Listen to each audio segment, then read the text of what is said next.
Welcome back to the podcast. I'm here with famous center fielder of the Hamel Hawks, John Kelly. How are we doing today? I'm doing great. Absolutely wonderful. How are you doing on this Sunday? Very good, very good. All right.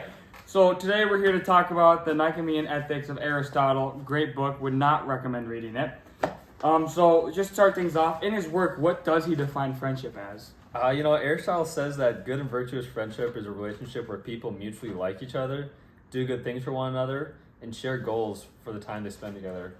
I'd also say he makes a claim for the essential criteria of friendship. He says that it is seen as a mutually recognized bearing of goodwill and wishing well to each other. This means that for two people to be friends, they must wish the same for each other as they do for themselves. Absolutely wonderful. Absolutely wonderful. Okay, so kind of just moving forward here, what different types of friendships does he talk about? The three types of friendship are utility, pleasure, and perfect or virtuous. Okay. And can you go into more depth about those? Utility is where they do not love each other for themselves, but in virtue of some good which they get. In simple terms, they both benefit and get something out of it. This could include business partners that benefit from each other, but mostly seen in old people. That's very good. That's very good. But what about the friendship of pleasure? Like, how does he define that?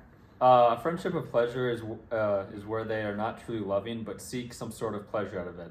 This is mostly seen in youth because their friendships are based on the happiness that comes from each other, and have very immature relationships. That's wonderful here in the youth there. But finally, like, what does the perfect and virtuous friendship look like that we all seek for?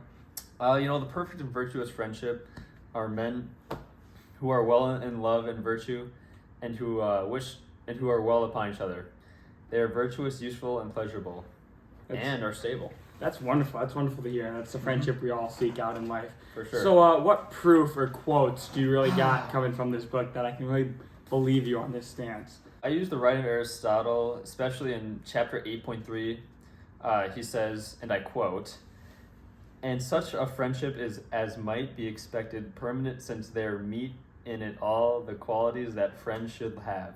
For all friendship is because of good or pleasure." Aristotle is saying that virtuous friendship is permanent because it meets the qualifications of wishing well to each other, and combines both friendship of pleasure and friendship of utility. So what other evidence do you have that, besides that just one quote, what other evidence are you going to come with? Okay, so Aristotle also says in chapter 8.4 Okay. that friendship being divided into these kinds, bad men will be friends for the sake of pleasure or utility, being in this respect like each other, but good men will be friends because of themselves.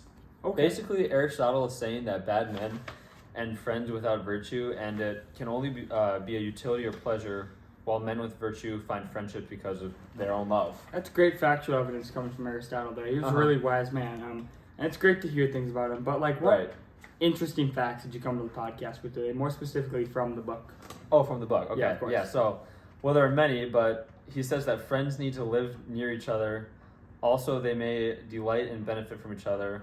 I would personally disagree with this because he lived in 300 BC, which would make sense for this time. But now with phones, we can benefit and delight from each other, online, over Xbox. So we no longer need to live by each other. Okay. What else does he say about that? So basically, he also says the greatest marks of our friendship are being good-tempered and enjoying each other's companionship, or spending time with each other. Okay. Like at B-dubs or just getting food or something. Yeah, that makes sense. That's like Golf Simulator, you know, because they had that back in the day, of course. Oh, they did. But obviously, we're great friends here. So, like, what from literature during our time, what would you say that is a good example of like cultural friendship that other people would know about? I mean, the first one that comes to mind has got to be the Hunger Games. More specifically, the relationship between Katniss Everdeen and Peeta Mellark. When they are both selected to go fight in the arena, they fake a romantic relationship. This is so they can get sponsors and money in order to survive in the arena. This shows friendship of utility because they don't really want the best for each other, but money and supplies to survive the fights. We then learn that Peeta gave bread to Katniss during a rainy night when they were children, which shows virtue and wanting best for her. When they are the final two survivors, they are told one has to die and both are willing to sacrifice themselves, which is the most virtuous thing you can do, like Jesus did on the cross.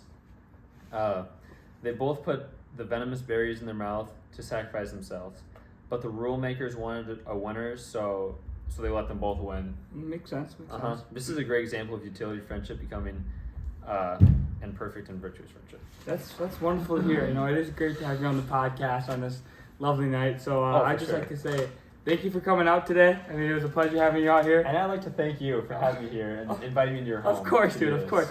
Anytime. Yep. So just thank you for coming out, and we'll see you later. Peace out.